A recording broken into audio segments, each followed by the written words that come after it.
আজকে আমাদের লেকচারটা খুবই ছোট আর সিম্পল লেকচার। কথা হচ্ছে আমরা যে দুইটা লেকচার দেখেছি ওর পরে তোমরা হয়তো বই দেখতে পাবা যে আলোচনা করা হচ্ছে স্বল্পকালীন এবং দীর্ঘকালীন ভোগ অপেক্ষক। আচ্ছা, কিন্তু এ বিষয়টা আমরা যদি এটা স্বল্পকালীন আর দীর্ঘকালীন নিয়ে আলোচনা করতে যাই, তার আগে আমাদের এপিসি এমপিসি এই বিষয়গুলো ধারণা নেওয়া খুব দরকার। অনেকে বলবে এপিসি এবং এমপিসি সম্পর্কে আমাদের যথেষ্ট ধারণা রয়েছে, কারণ আমরা এপিসি এবং এমপিসি হচ্ছে অঙ্ক করার টাইম মৌলিক গণিত যখন আমরা করেছি তখন এই বিষয়ে আমরা পড়েছি এবং আমরা ব্যষ্টিকেও একটু ধারণা হয়তো নিয়েছিলাম। কিন্তু আমি তো জানি এখানে অনেকেই এপিসি এমপিসি সম্পর্কে এখনও জানে না। তো যদি আমি এই জিনিসটি স্কিপ করে ওখানে চলে যাই, এবং তোমাদের ইন্ডিভিজুয়ালি কোশ্চেনও রয়েছে যে ও greater than MPC greater than 1, এটার তাৎপর্য, মিনিং ইত্যাদি ইত্যাদি নিয়ে আমরা আলোচনা করবো। যাই হোক, তারপরে ছোট্ট করে আজকের লেকচারে আমরা 5-7 মিনিট হয়তো হবে যে এপিসি এমপিসি নিয়ে আলোচনা করবো, ঠিক আছে? তার পরবর্তী লেকচারটা খুব হবে এটার পরবর্তী যে লেকচারটা দিব এটা হবে খুবই ইম্পর্ট্যান্ট, ভীষণ ইম্পর্ট্যান্ট লেকচার। এটার সাথে কোনো কম্প্রোমাইজ করা যাবে না, কারণ সালে এসেছে অনেকবার।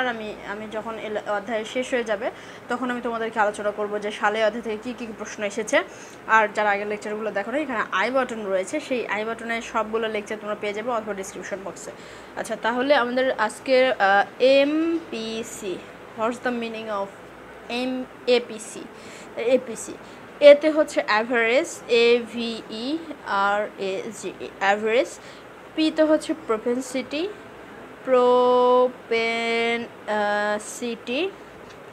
সিতে হচ্ছে কনজিউম মানে আমরা এর আগের দিনে শিখেছিলাম হচ্ছে ভোগ। অ্যাভারেজ মানে হচ্ছে গড়, কনজিউম মানে ভোগ, আর প্রপেনসিটি দ্বারা প্রবণতা বোঝায়। তাহলে এপিসি এর বাংলা হচ্ছে গড় ভোগ প্রবণতা। তাহলে এপিসি এর বাংলা হচ্ছে গড় ভোগ প্রবণতা, ঠিক আছে? তাহলে গড় ভোগ প্রবণতা যেটা এপিসিও সেটা, ঠিক আছে? এখন ঠিক আছে, এই গড় ভোগ প্রবণতা আবার কী জিনিস? মোট ভোগ ব্যয়কে মোট আয় দ্বারা মোট ভোগ ব্যয়কে মোট আয় দ্বারা ভাগ করলে যা পাওয়া যায় তাকে গড় ভোগ প্রবণতা বলে। মোট ভোগ ব্যয়কে কী দ্বারা প্রকাশ করা হয়? আমাদের সবার পারার কথা, এই যে আমাদের ভোগ ব্যয় রয়েছে, এটাকে কী দ্বারা প্রকাশ করা হয়? আমরা 1 নম্বর লেকচারে দেখেছি ভোগ ব্যয়কে আমাদের সি দ্বারা প্রকাশ করা হয়। ভোগ মানে সি, ভোগ ব্যয় মানেও সি। যাই হোক, মোট ভোগ ব্যয়কে মোট আয়কে কী দ্বারা প্রকাশ করা হয়? ওয়াই দ্বারা। আয়কে কী দ্বারা প্রকাশ করা হয়? ওয়াই দ্বারা। তাহলে সি আর ওয়াই দ্বারা ভাগ করলে যা পাওয়া যায় তাকে গড়ভোগ প্রবণতা বলে। তাহলে গড়ভোগ প্রবণতাকে আমরা সংক্ষেপে কি বলতে পারি? এপিসি। তার মানে এপিসি ইকুয়াল টু সি ভাগ হচ্ছে ওয়াই। কী হলো? পেন্সিলতে লিখে ফেলেছি। এপিসি ইকুয়াল টু সি ভাগ হচ্ছে ওয়াই। কী ভাগ ওয়াই?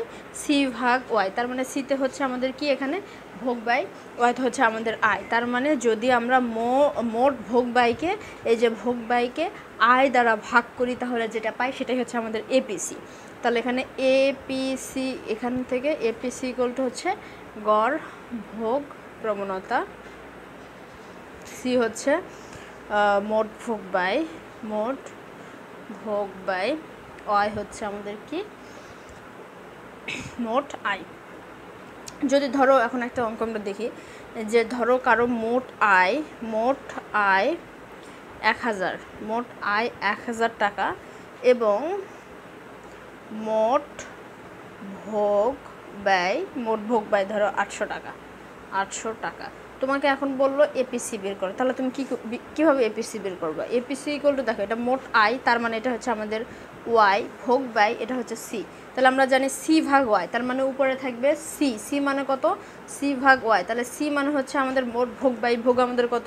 800, 800 থাকবে উপরে, আর নিচে কোনটা থাকবে? ওয়াই থাকবে। ওয়াই মানে কি? মোট আই। মোট আই আমাদের কত? মোট আই আমাদের কত? এটা হচ্ছে আমাদের মোট আই। মোট আই হচ্ছে আমাদের 1000, তাহলে 800 ভাগ 1000 0.80। ঠিক আছে, কোনো সমস্যা থাকার এখানে কথা না। ঠিক আছে, তারপরে আমরা এমপিসি নিয়ে একটু আলোচনা করি। তাহলে এপিসি ইকুয়াল টু সি ভাগ ওয়াই। এপিসি মানে গড় ভোগ প্রবণতা। গড় ভোগ প্রবণতা কাকে বলে? মোট ভোগ বাইকে মোট আয় দ্বারা ভাগ করলে যা পাওয়া যায় তাকে গড় ভোগ প্রবণতা বলে। এপিসি এর ফুল ফর্ম কি? Average propensity to consume. ঠিক আছে, এটাকে মনে রাখলে আনাফ, আর কিছু লাগবে না। দেন আমরা দেখি প্রান্তিক ভোগ প্রবণতা এমপিসি কি আলোচনা করব। এমপিসি, এমপিসিতে হচ্ছে মার্জিনাল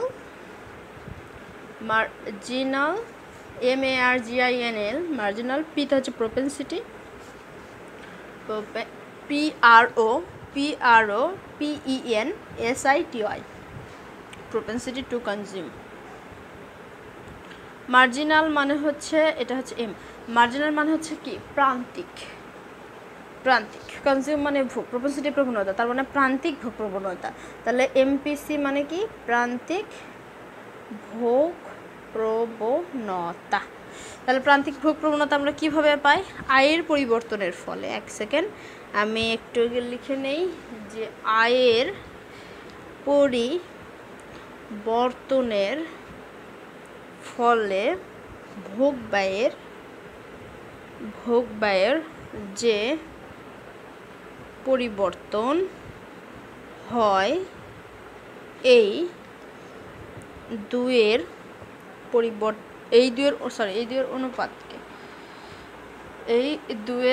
অনুপাতকে বলা হয় এমপিসি। বিষয়টা কীরকম? তাহলে আয়ের পরিবর্তনকে, এখানে যখন আমরা এপিসি দেখলাম তখন আমরা দেখেছি যে ভোগ ব্যয়কে আয় দ্বারা ভাগ করতে হবে, কোনো পরিবর্তন এখানে ছিল না, তাই না? কিন্তু এখানে দেখো, এখানে আবার বলেছে যে আয়ের পরিবর্তনের ফলে ভোগ ব্যয়ের যে পরিবর্তন হয়। এমপিসি ইকুয়াল টু আয়ের পরিবর্তন। আয়ের পরিবর্তন আমাদের কি? ওয়াই দ্বারা আয় পড়ে যায়, পরিবর্তন যেহেতু কথাটা রয়েছে সেজন্য সামনে ডেল। তারপরে ভোগ ব্যয়কে কি দ্বারা প্রকাশ করা হয়? সি দ্বারা, যেহেতু পরিবর্তন কথা বলা আছে তাই সামনে ডেল, অর্থাৎ ডেল সি ভাগ হচ্ছে ডেল ওয়াই। ডেল সি ভাগ হচ্ছে ডেল ওয়াই। এখানে শুধু ছিল সি ভাগ ওয়াই, আর এখানে আমাদের কি? ডেল সি ভাগ ডেল ওয়াই। এই ডেল দ্বারা বোঝাচ্ছে যে আয়ের ক্ষুদ্রতম পরিবর্তন কি? ধরো আয় বাড়লো বা কমলো, ধরো আগে ছিল 100 টাকা, হয় বেড়ে ধরো হলো 100.5, অর্থাৎ 101 টাকা। ধরো আমার আয় ছিল 100 টাকা, সেখান থেকে আমার আয় বেড়ে হলো 101 টাকা, কিংবা আয় কমে হলো 99 টাকা। তে আয়ের যে ক্ষুদ্রতম পরিবর্তন হলো, অর্থাৎ একটু বাড়লো একটু বাড়লো, মানে দেখো 1 টাকা বাড়ছে কেন 1 টাকা কমছে, হয় বাড়বে নাহলে কমবে, যে কোনো একটা হয়েছে। তাহলে পরিবর্তন ফলে এই যে আমার ভোগের ক্ষেত্রে যে পরিবর্তনটা হবে, যে আয় 1 টাকা এখন আমার বৃদ্ধি পেল, তাহলে ভোগ কি একটু বাড়লো? আয়ের যে পরিবর্তন হলো ভোগ কি বাড়লো? কিংবা ধরো কোনো কারণে আমার আয় কমে গেল, তাহলে ভোগ কি আমাদের কমলো? এই টাইপের আর কি, যে যদি আয়ের আমরা ক্ষুদ্রতম পরিবর্তন করি বা একটু যদি পরিবর্তন করি, বা আয়ের পরিবর্তনের ফলে আমাদের ভোগ ব্যয়ের যে পরিবর্তনটা হবে, সেটাই হচ্ছে আমাদের কি বলা হয়?